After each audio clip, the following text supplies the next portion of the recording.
Шілде айы басталмай жатып, көше бойында, базарда, дүкендерде қауын мен қарбыздың саудасы қыза түседі. Бұған ерте емес пе деген ойда қаласың. Өйткені жаздың басты жемісіне саналатын бұл өнімдерді әзірше жеуге асықпаған жөн. Шілденің соңы мен тамыздың басы қауын қарбыздың нағыз пісіп жетілетін уақыты.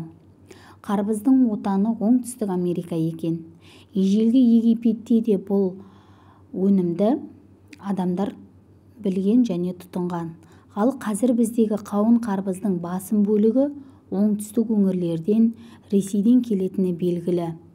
Бұл өнімдер түрлі тыңайтқыштардың көмегімен пісіп жетілген. Сондықтан ала жаздай маңдайы күнге күйіп, табанынан тозған диқаншылардың еңбегін, жемісін күтіп, таза өнімдерді тұтынғанға не жетсін. Қарбыз бен қауынның адам денсаулығына пайдасы шаш етектен. Мәселен, қарбыздың құрамында магний өте көп. Қарбыздың 150 грамы ғана біздің ағзамызға қажетті бір күндік магнийді қамтамасыз ете алады екен. Ал артериялық қан қысымы бар жандар оны ас мәзіріне міндетті түрде қосуы керек. Қарбыз адам бойындағы холестеринді шығарса, қауын қандағы гемоглобинді көтереді.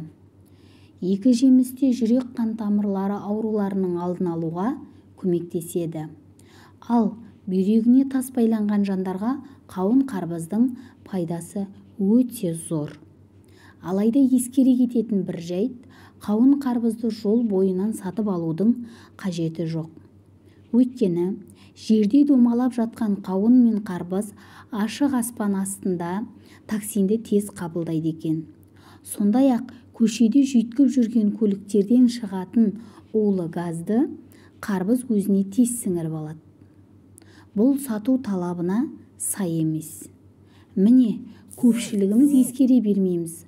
Сондықтан бұл өнімдерді санитарлық талаптарға сай арнайы дүкендер мен супермаркеттерден алған дұрыс. Ақпаратым ұнаған болса, лайк басып, комментарий қалдыруды ұмытпаңыздар.